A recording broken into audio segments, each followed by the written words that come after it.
Salut tout le monde, bienvenue dans la suite des briefs de la Liga. Le Real Madrid est recevé à Santiago Bernabéu, aussi la Real Sociedad ici. Les Merengues s'imposent sur un score ici de 4 buts à 1. Le Real Madrid a fait vraiment un match abouti, j'ai envie de dire. Le Real Madrid s'est géré. Là, le Real Madrid repasse provisoirement ici devant le Barça au classement de la Liga ici sur les points de 60. Le Real Madrid est à 60 points et le Barça est à 58 points. En attendant le match du Barça lundi, ils vont jouer contre Girona. Mais j'ai envie de dire ici, le Real Madrid nous a sorti vraiment une top performance ici de la part du Real Madrid. Je crois que c'est une 7e ou 8e victoire de suite ici pour le Real Madrid ici en Liga. C'est-à-dire 8 ou 7 matchs consécutifs ici en Liga, ils n'ont pas perdu. C'est là, prouve à suffisance, le Real Madrid est maintenant sur une constance ici de victoire en Liga, même si en Ligue des Champions, ils ont perdu contre Benfica, ils ont été éliminés en Copa del Rey, mais là, en championnat, je crois, ils sont en train de se gérer parce que là, ils continuent de mettre la pression sur le leader, le Barça, c'est-à-dire qu'à chaque journée du championnat, Barça a une pression du Real Madrid derrière. Chaque journée ici, le Real Madrid et le Barça, chacun doit gagner, sinon il y a un qui va s'échapper directement, devenir leader de la Liga à l'issue de cette journée. Mais là, le Real Madrid a fait l'essentiel. J'ai envie de dire, le Real Madrid a sorti ici une top performance ici de la part des joueurs du Real Madrid.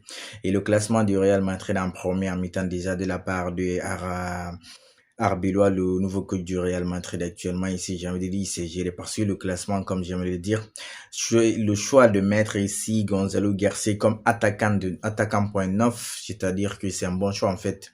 C'est son poste, en fait, c'est son poste de prédilection et c'est son poste qu'il doit jouer. Normalement, il doit pas bouger de ce poste. Soit il joue numéro 9, soit il s'assoit sur le bas. Mais il faut jamais faire entrer Gonzalo Garcia pour jouer sur le côté. Sur les côtés, on a énormément de clients là-bas. On a Vinicius, on a Rodrigo sur le côté gauche. Et de l'autre côté, le côté 3, on a là-bas Monsanto, on a Brahim Diaz. Même si Monsanto, c'est pas comme ça. Mais c'est de vous dire à quel point, même sur ce côté là-bas aussi, l'autre peut dépendre. On a vu ici un Valverde vintage ici. Valverde vintage de Carlo Ancelotti, parce que là, le match Valverde nous a sorti aussi sur ce côté. Waouh! Une grosse performance vraiment de la part de ce joueur encore dans ce match. Je crois qu'il se fait du bien actuellement. Il a alterné entre ailier 3 ici et milieu, mais je crois le match, waouh, c'est une vraie performance de la part des joueurs du Real Madrid, parce qu'en mettant Gonzalo Garcia comme neuf et chacun sait ce qu'il doit faire ici, chacun sait à sa place.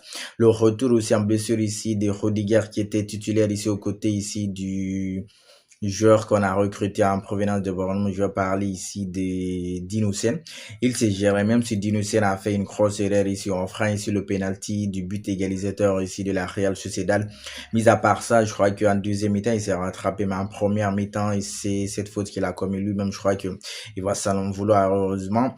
Juste après le but égalisateur ici du Barça, puisque le Barça, de la Real Sociedad, puisque le premier but déjà, c'est sur un centre ici de Alexander Arnold, lui aussi, il est de retour en blessure ici aujourd'hui. Il a été titulaire et le ballon qu'il a envoyé pour le gars Gonzalo Garcia, c'est pourquoi j'ai dit une fois un 9. Parce que quand tu as un joueur comme ici, le gars Alexander Arnold, les ballons qui va te balancer en cloche ici pour un clochard, je crois que le gars va se gérer. Il a le ballon qu'il a envoyé à Gonzalo Garcia. Gonzalo Garcia a juste effleuré le ballon ici. Le ballon est parti en tournant. C'est pas du tout facile pour le gardien d'attraper ce ballon. Le gardien pensait même pas que ce ballon allait être cadré. Ça a été le premier but du Real Madrid ici. Ils ont mené au score, c'est très tôt. Et malheureusement, juste après ce but de Gonzalo Garcia, un peu plus tard ici, c'est Dinoussen qui se gère pas, parce que là, Dinoussen se jette là-bas pour tacler un joueur dans la surface de réparation. Tu n'as pas le ballon et le joueur tombe. C'est penalty mérité ici, qui vient ici égaliser pour la Real Sociedad. C'est le tonton Oyarzabal ici, le capitaine actuellement de ce club ici. Tranquille, balle au pied, et puis il n'a pas tremblé devant ici Thibaut Courtois. Ça faisait 1-1. Mais c'est Real Madrid déjà avait des bonnes sensations. Ce Real Madrid dominait déjà. Ce Real Madrid bougeait beaucoup ici dans ce match-là. C'est surtout aussi Vinicius. J'ai envie de dire Vinicius, il faut parler de lui, parce que là, Vinicius actuellement, j'ai envie de dire, il se sent beaucoup plus à l'aise quand il n'y a pas Kylian dans le match. C'est bizarre, c'est pas comment on va appeler ça, mais le gars, il est en forme, très à l'aise quand Vinicius et Kylian n'est pas dans le match. D'accord, souvent ils sont tous titulaires, ils jouent bien, mais là, le match Vinicius nous a sorti aussi. Waouh! doublé et puis homme du match. Et déjà, ce que j'aimais aussi du côté du Real Madrid, c'est le pressing. Le pressing du Real Madrid était coordonné de la première mi-temps jusqu'à la deuxième mi-temps ici, c'était coordonné. Tout le monde pressait ici. C'est un facteur X. J'ai envie de dire, quand Kylian n'est pas là, c'est pas la même chose. Mais quand il n'est pas là, j'ai envie de dire ça presse très bien ici de la part du Real Madrid. J'ai vu Gonzalo Garcia presser plusieurs fois. Vinicius, la même chose ici. Et le match de Alexander-Arnold, waouh, en termes de chiffres ici, c'est énorme. Le gars, il a réussi à faire juste certains chiffres. J'ai envie de dire ici que le gars a réussi à faire ici de la part ici de Alexander-Arnold ici, centre reçu ici, 2 centres sur 4 tentés ici, passe précise ici, il est à 85% de passes reçues ici de la part d'ici d'Alexander-Arnold ici, passe dans la moitié adverse ici, 80% ici, soit 20 reçus sur 25 tentés ici de la part ici d'Alexander-Arnold. Et la stat que je veux voir, que je cherche déjà, c'est les passes longues reçues ici de la part ici d'Alexander-Arnold. Sur 11 tentatives, il a reçu 8 longues passes décisives 8 longues passes ici de la part de Trent Alexander. Vraiment, ça fait du bien de retrouver son niveau. Ça va faire du bien au Real Madrid. Top performance de la part de Alexander-Arnold. Vraiment, ici, on nous a sorti un match ici énorme. De l'autre côté, ici, on doit aussi parler ici de Federico Valverde. Il est buteur en même temps, je crois. Parce qu'il n'est pas passeur même. Mais le gars aussi, lui aussi, il a sorti une top performance parce que là, lui aussi, il a fait des bons matchs. Hein.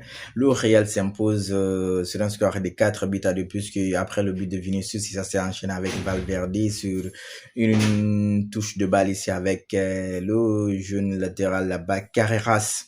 Du coup, le Real Madrid a réussi à marquer ici le troisième but ici à travers Federico Valverde. Ça faisait 3-1 ici à la mi-temps. Et la deuxième mi-temps, dès qu'ils sont rentrés, Vinicius a continué son show. J'ai envie de dire, c'est puisqu'il a obtenu un deuxième penalty juste à la rentrée ici de la deuxième mi-temps. Ici, j'ai envie de dire, il est venu encore transformer puisque c'est lui le tireur de penalty à l'absence de Kylian Mbappé. Ça fait 2 penalties dans le même match et il marque ces 2 penalties avec le sang-froid. Ici, Vinicius finit avec homme du match. Top performance de la part de Vinicius. Vraiment, son match, wow, il a fatigué son latéral énormément ici, Vinicius Junior. Je crois qu'ici, se retrouve, ça va faire du bien pour le match à venir contre Benfica ici. Mais déjà, dans l'ensemble, il y a des points positifs qu'il faut noter parce que là, sur Real Madrid, ils ont bien joué. Il y avait de la disponibilité, il y avait du mouvement ici, il y avait le pressing, comme j'ai dit ici. C'était vraiment très, très bien coordonné ici. Par contre, ils doivent beaucoup se gérer ici sur la transition défensive et la défense. Elle a été bonne, surtout en deuxième mi-temps, mais parfois, c'était passible. Donc, il y a certains ballons qui arrivent à passer ici. Le repli, c'est pas rapide, mais je crois que dans l'ensemble, ils ont fait un match très, très abouti. Vraiment, le Real Madrid s'impose sur un score ici de 4 buts à 1 ici, à domicile ici. C'est de bon augure avant le match de playoff ici contre Benfica. Match aller, je crois, c'est mardi ou mercredi ici. Le Real doit se gérer pour se qualifier pour les huitièmes de finale et continuer à mettre la pression sur le Barça en Liga. Déjà, ils sont premiers provisoirement en attendant le match du Barça lundi face à Girona. Le Real s'est géré. Allez, la famille, en attendant le prochain débrief, on continue de liker, on s'abonne et surtout, on reste safe.